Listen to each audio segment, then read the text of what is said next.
자, 이제 오늘부터는요, 네, 민수기를 같이 보도록 하겠습니다. 민수기를 보기 전에 먼저 민수기에 대해서 좀 살막살막하게 간단하게 공부를 하고 읽도록 하겠습니다. 민수기의 이름과 의미를 살펴보면 민수기는 히브리어 성경에 보면 히브리어 성경에 보면 광야에서 이렇게 돼 있어요. 민수기 책의 이름이 광야에서입니다. 예, 삶의 배경이 광야였죠. 그래서 르미드바르라는 말이 광야에서거든요. 그런 뜻이 되겠습니다. 그 다음에 헬라어로는요, 이제 구약 성경을 헬라어로 번역한 성경이 바로 70인역이죠.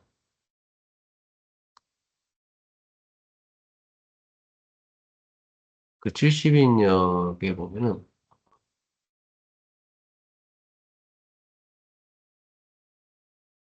그 성경의 이름이 아리뜨모이라는 뜻입니다. 아리뜨모이란 말이죠. 이 아리뜨모이는 숫자들이라는 뜻이에요. 숫자들. 인구조사를 중심으로 해서 그 성경 이름을 정한 겁니다. 라틴어로 된 성경, 중세시대 때 읽었던 성경이죠. 여기 보면은 누메리라고 하죠. 누메리. 이 누메리를 이제 영어로 번역하는 게 넘버스고요. 이것도 숫자 기록을 한 것이 중심이다 해서 숫자 기록의 의미를 포함해서 숫자들이라는 의미로 성경 이름이 정해졌죠. 우리나라 성경은 어떤 것을 따르는 것 같아요? 히브리어나 헬라어, 라틴어 중에 어떤 걸 따랐을까요? 우리나라 성경은 요 라틴어 성경 이름을 그대로 따온 겁니다.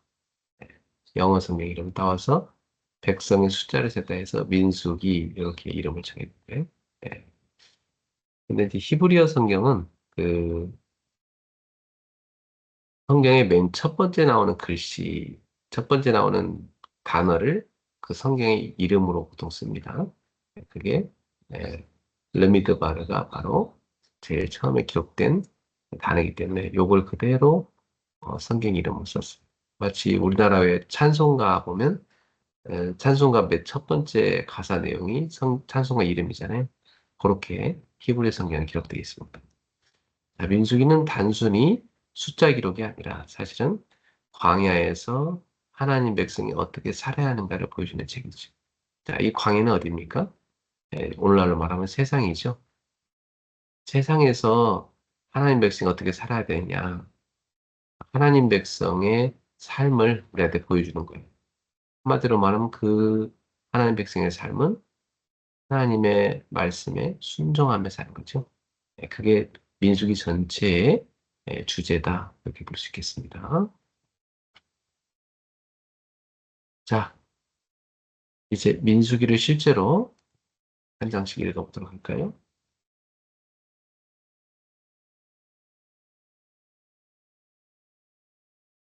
여러분도 가진 성경책 갖고 직접 읽으면 좋겠습니다. 자, 읽어보겠습니다.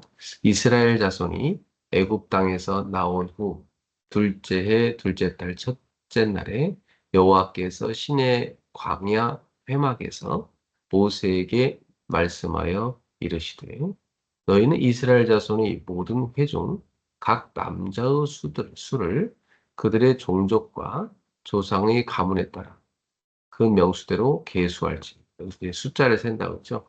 요게 이제 민수기의 이름이 된 겁니다.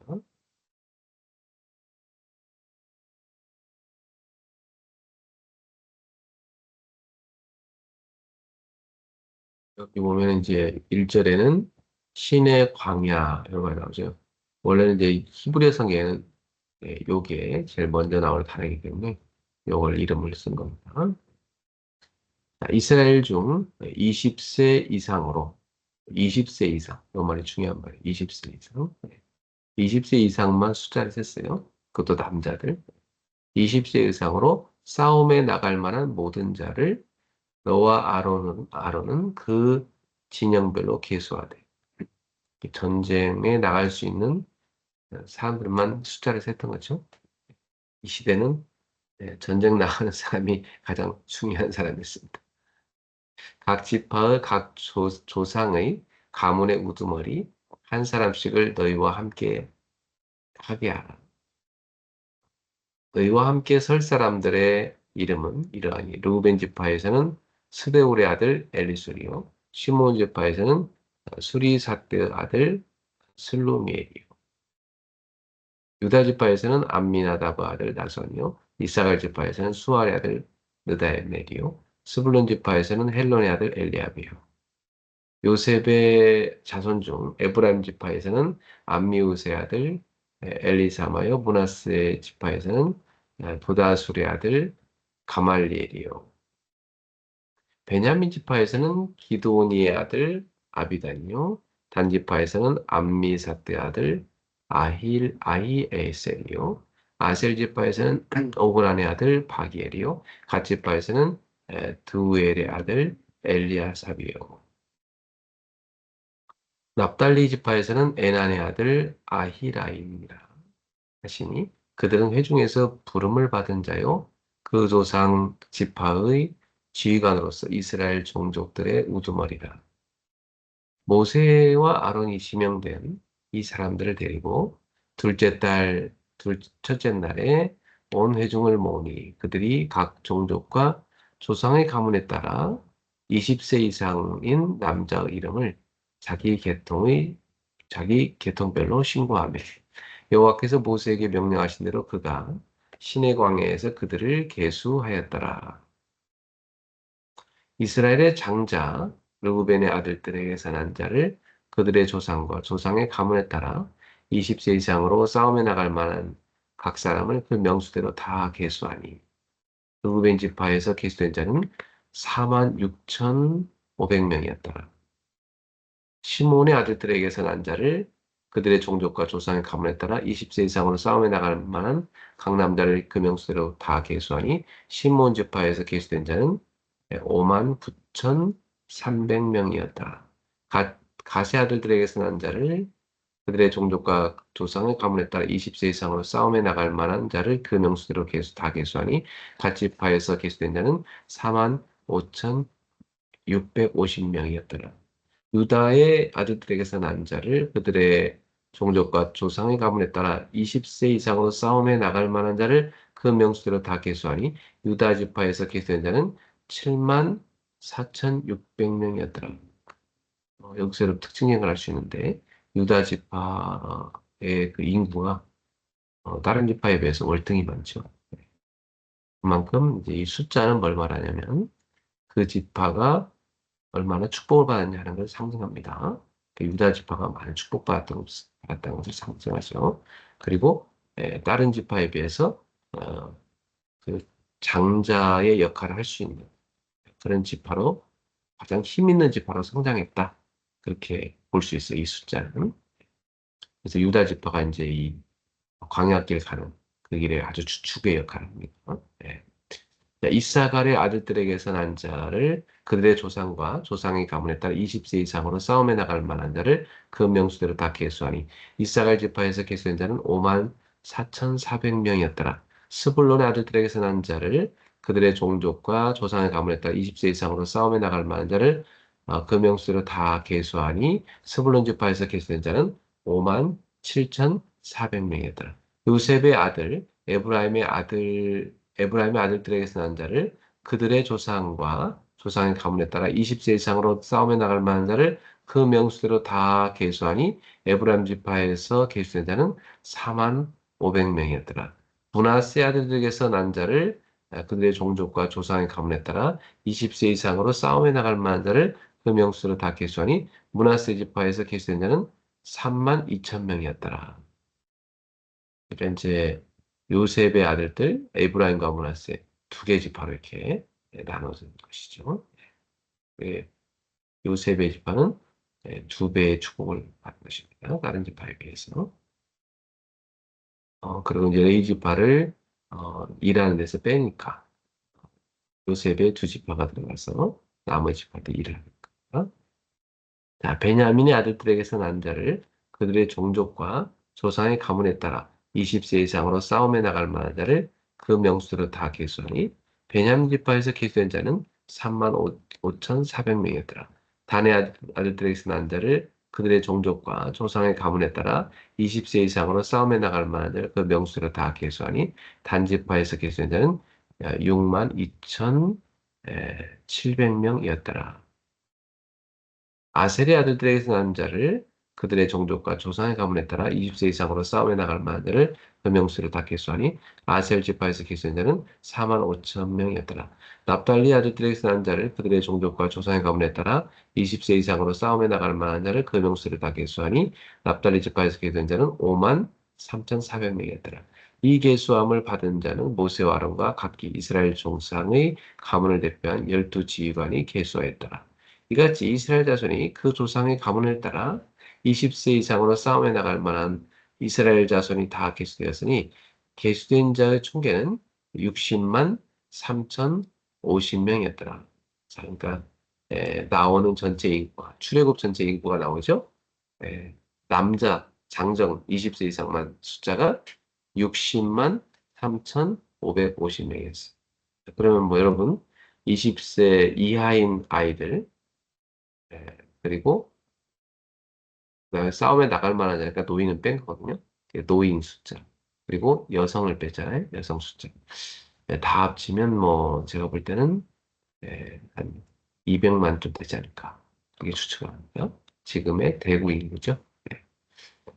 자, 그러나 레위인은 그들의 조상의 지파대로 그 계수에 들지 아니하였으니 이는 여호와께서 모세에게 말씀하여 이르시되 너는 레위 지파만은 계수하지 말며 그들을 이스라엘 자손 계수 중에 넣지 말고 그들에게 증거의 성막과 그 모든 기구와 그 모든 부속품을 관리하게 하라. 그들은 그 성막과 그 모든 기구를 운반하여 거기서 봉사하며 성막 주위에 진을 칠지며 성막을 운반할 때는 레위인이 그것을 걷고 성막을 세울 때는 레위인이 그것을 세울 것이요 외인이 가까이 오면 죽일지며 그 이스라엘 자손은 막사를 치되 그 진영별로 각각 그 진영과 분기 곁에 칠 것이나 레위인은 증거의 성막 사방에 진을 쳐서 이스라엘 자손의 회중에게 진노가 임하지 않게 할 것이라. 레위인은 증거의 성막에 대한 책임을 지킬지니라 하셨습니다. 그러니까 레위인들은 성막을 지키는 그 일을 영적인 군사로 부르말이죠. 그 일을 영적 싸움에 책임을 지는 그런 지파였습니다. 자, 그래서 이들은 군대로 다 뽑지 않았고요. 왜냐하면 영적 군사로서 성막을 지켜야 되니까 군대에서 제외됐습니다. 자, 이스라엘 자손이 그대로 행하되 여호와께서 모세에게 명령하신 대로 행하였더라. 자, 명령하신 그대로 행하였다. 여기서 이제 첫 출발은 상당히 좋습니다. 아주 순종하면서 출발하죠. 그런데 이제 앞으로 과정에서 어떤 일이 진행되는지 여러분이 볼 수 있게 되겠습니다. 자, 이제 오늘의 말씀을 같이 읽어볼까요?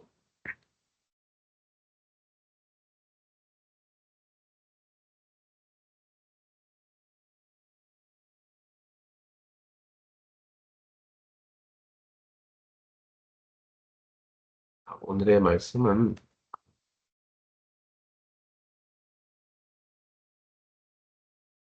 어제 봤던 수입의 메시지, 굉장히 중요한 메시지였는데요. 어제 메시지를 다시 한번 보겠습니다. 전도운동의 전체 그림. 이 그림이 가슴속에 들어가면 그 사람 평생 전도운동의 쓰임을 받게 되겠죠. 사도행전 19장 21절.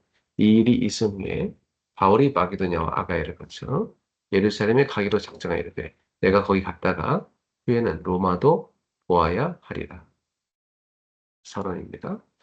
부산의 대학 전도 캠프를 통해서 대학생들이 전도운동의 언약을 붙잡는 귀한 은혜를 받았습니다. 특히 청년과 대학생 시절에 붙잡은 언약은 평생의 방향을 결정합니다. 바울도 전도운동의 전체 그림을 가슴에 품고 한평생 하나님의 인도를 받았습니다.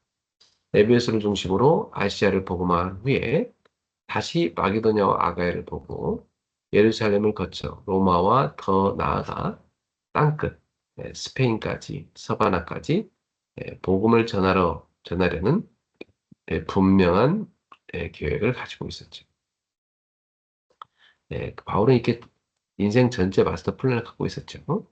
전도운동의 전체 그림을 갖고 있었어요. 자, 전도운동에는 반드시 준비돼야 될 것이 몇 가지 있는데요. 첫 번째는 24시간 전도를 생각하는 삶입니다. 무엇을 늘 생각하느냐, 여기에 따라서 인생의 방향이 결정이 됩니다. 여러분은 무엇을 늘 생각하고 사세요? 그게 여러분입니다. 두 번째, 성령의 인도입니다. 전도는 내 계획을 이루는 일이 아니라 하나님의 계획을 따라가는 삶이죠. 성령의 인도. 셋째는 예, 응답을 담을 그릇입니다. 오직 복음을 붙잡고 하나님의 뜻에 순종하는 사람이 지속적인 응답을 받을 수가 있는 것입니다. 오직 복음만이 기준이 되어야 됩니다. 그게 응답받는 사람의 그릇입니다. 또한 우리는 각 사람과 교회와 역사가 모두 하나님의 구원 계획을 이루기 위해 움직인다는 사실을 믿어야 합니다. 그러므로 언제나 말씀 성취, 또 기도, 전도를 붙잡고 살아가야 되겠습니다. 본론입니다. 첫 번째, 전도운동은 전체를 보는 눈에서 시작이 돼요. 예수님께서는 모든 민족을 제자로 삼으라, 온 천하에 다니며 만민에게 복음을 전파하라, 땅끝까지로 내 증인이 되리라고 말씀하셨어요. 하나님께서 보시는 전체를 보는 눈이 전도자의 시작입니다. 우리도 지역, 학교, 직장, 나라 전체를 바라보며 기도해야 돼요. 그러려면 어떻게 해야 될까요? 전체를 돌면서 일단 먼저 현장을 분석해야 되겠죠. 그리고 시대를 읽어야 되겠죠. 이때 하나님께서 준비하신 계획과 또 응답의 문을 보게 되어 있습니다. 하나님의 언약이 우리의 인생 방이 되어야 됩니다. 그래서 이제 우리 교회도 매주 수요일 또 금요일 우리가 현장을 좀 분석하는 날로 삼았어요. 예배 전에 저는 가서 지역을 돌 겁니다. 그래서 우리가 어제 분석해서 어제 전도기획 모임에서 의논하기를 일단 다음 주에는 루디아 헤어 그 주변을 우리가 먼저 분석하자 이렇게 정했습니다. 다음 주는 6시까지 루디아 헤어로 보여주시면 우리가 그 주변을 현장을 먼저 분석하는 캠프를 하고 교회로 오도록 하겠습니다. 두 번째, 하나님의 시간표와 제자를 볼 줄 알아야 합니다. 하나님은 가장 좋은 때에 문을 여시죠. 초대교회는 성령을 기다렸고 오순절에 3천 명이 돌아온 역사를 경험했습니다. 안디옥 교회에서는 성령께서 바울과 바나바를 선교사로 파송하셨고요. 마게도냐의 문도 하나님의 시간표 속에서 열렸죠. 시간표를 따라가면 반드시 하나님께서 준비하신 제자를 만나게 돼요. 예, 그래서 중요한 것은 그 제자를 나의 사람이 아니라 교회의 제자로 더 나아가서 그리스도의 제자로 세우는 것이죠. 그래서 강단 말씀의 흐름 속에서 양육받고 함께 복음 운동을 이어가는 제자가 참된 제자인 것입니다. 세 번째는 전도 운동은 현장 시스템과 교회화로 완성됩니다. 제자를 만났다면 전도 제자로 세우고 함께 말씀과 전도, 기도 포럼을 지속하면서 미션 홈을 이뤄야 합니다. 그리고 지역마다 복음을 전하는 지교회를 세워서 현장을 살려야 되겠습니다. 그래서 우리가 이 현장에 곳에 전도제를 세우고 미션홈과 지교회를 세워야 되겠습니다. 자, 그 다음에 하나님의 최종 목표는 교회화입니다. 교회를 만드는 거죠. 예수님께서 신앙 고백 위에 내 교회를 세우라 이렇게 말씀하셨잖아요. 신앙 고백 위에 교회를 세우셨고요. 모든 민족을 제자로 삼아서 교회를 세우도록 명령하셨죠. 그래서 가서 세례를 주라고 하신 겁니다. 바울이 로마를 바라본 이유도 또 다른 지역에 복음의 공동체를 세우기 위함이죠. 바울은 가는 곳마다 교회를 세웠잖아요. 이게 교요합니다. 네. 오늘 우리도 지역마다 복음의 빛을 비추는 교회를 세워야 되는 것입니다. 그래서 네, 새 곳곳에 지교를 세워가는 이유는 다 교회를 세우려고 하는 거죠. 네. 결론입니다. 먼저 나의 현장을 정하고 이게 되게 중요해요. 나의 현장. 내가 들어갈 현장이 어디입니까? 정해야 됩니다. 그리고 현장에 나갈 날. 현장의 날을 딱 정해야 돼. 그래야 지속이 됩니다. 그리고 그걸 놓고 지속적으로 기도하고 전도해야 되겠죠. 자, 숨은 고민은 어떻게 될까요? 하나님께 다 맡겨야죠. 그리고 이 다윗처럼 하나님의 마음, 하나님과 마음이 통하며 맡겨진 일에 성실한 기본을 준비해야 되겠습니다.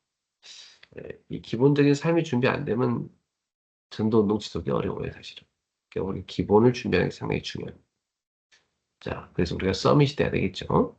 또한 하나님의 절대 계획에 도전해야 되는 것이죠. 하나님께서 정말 원하시는 일이 무엇인지 찾고 시대의 과제를 붙잡아야 됩니다.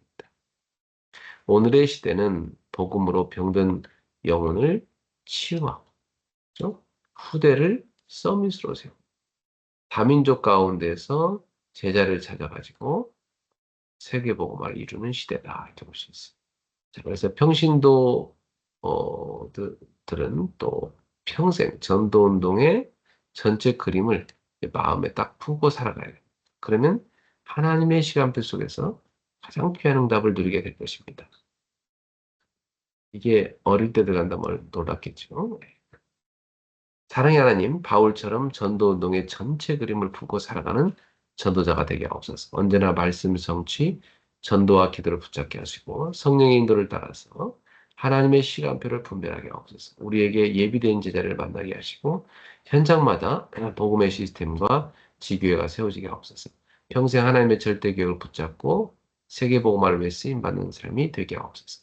예수 그리스도의 이름으로 기도드립니다. 오늘의 성과 암송은 이사야 41장 10절입니다. 두려워하지 말라. 내가 너와 함께함이라. 놀라지 말라. 나는 내 하나님이 됩니다. 내가 너를 굳세게 하리라. 참으로 너를 도와주리라. 참으로 나의 의로운 오른손으로 너를 붙들리라. 이 말씀 붙잡고 사세요. 자, 기도처군요. 하나님의 참 계획은 다른 곳에 있다. 말씀. 사도행전 10장 1절에서 16절 말씀입니다. 신앙생활 하다가 어려움이나 위기, 실패를 만날 때 대부분의 사람은 비관하거나 숨고 포기합니다. 또 어떤 사람들은 자살하기도 하죠. 그러나 우리는 다른 곳에 있는 하나님의 계획을 찾아야 합니다. 그것을 찾는 것을 뭐랍니까? 기도라. 이렇게 볼 수 있습니다. 하나님은 더 좋은 것과 생각지도 못한 것, 위대한 것을 준비해 놓으셨어요. 그것을 발견한 사람들이 있는 것입니다. 렘넌트 7명과 히브리서 11장 사람들, 또 요한 번연, 이런 사람들이죠. 초대교회도 핍박과 고난 속에서 결국 승리했어요. 하나님의 계획을 찾지 못하면 상처와 어려움에 계속 머물게 돼요. 우리는 낙심하지 말고 엉뚱한 용기를 내지 말고 하나님의 언약 속에서 답을 찾아야 됩니다. 그래서 예배하고 기도하는 거죠. 그러면 하나님의 계획은 어디 있을까요? 첫 번째, 원래 언약 회복하는 것. 하나님의 계획은 먼저 원래 언약을 회복하는 데 있습니다. 복음의 핵심인 그리스도 안으로 들어가는 것이죠. 임마누엘이 가장 크고 필요한 응답이면 진짜 성공이죠. 아브라함에게 주신 영광을 회복하고 비밀의 망대를 세워서 증인으로 세운 것입니다.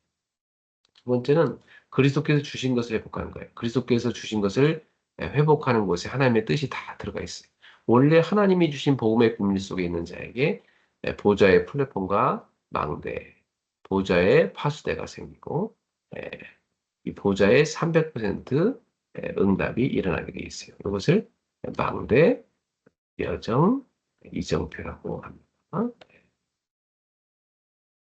자, 세 번째, 시대 살리는 계획. 하나님의 계획은 시대 살리는 데 있어요. 핍박과 고난당하는 줄 알았는데 하나님 계획은 로마인 고넬료에게 있었던 거죠. 고넬료는 로마 사람이잖아요. 이 로마는 237 나라 5천 종족의 중요한 문이니까 중요한 문이 열린 거죠. 이렇게 하나님 계획은 항상 시대에 살린 데 있어요. 하나님은 복음 전할 사람과 교회에 10가지 비밀을 약속했어요.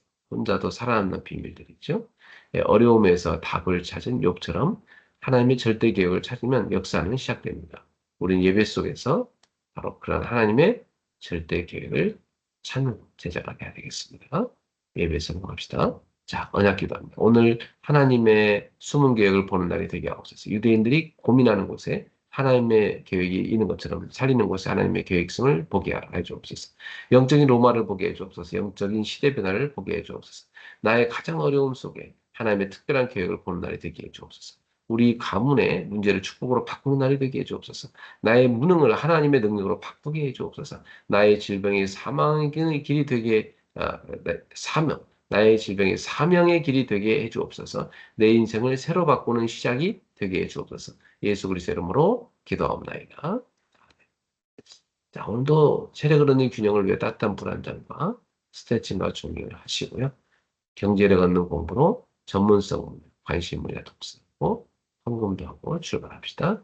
자, 인력을 얻는 전도로 사문을 쓰고 오늘의 말씀 전도 기도 배용을 하고 출발합시다. 자, 우리 함께 외쳐볼까요? 주는 그리스도시요 살아계신 하나님의 아들이십니다. 응답의 그릇을 갖추게 하옵소서. 하나님 나라의 망대를 세우게 하소서. 나는 기도의 망대를 서는 썸미클럽이다. 나는 제자의 망대를 서는 레 다이아몬드다. 나는 전도의 망대를 서는 전도 캠프팀이다. 자, 7월 16일 목요일입니다. 오늘도 썸미클럽 주님과 함께 출발! 승리하세요.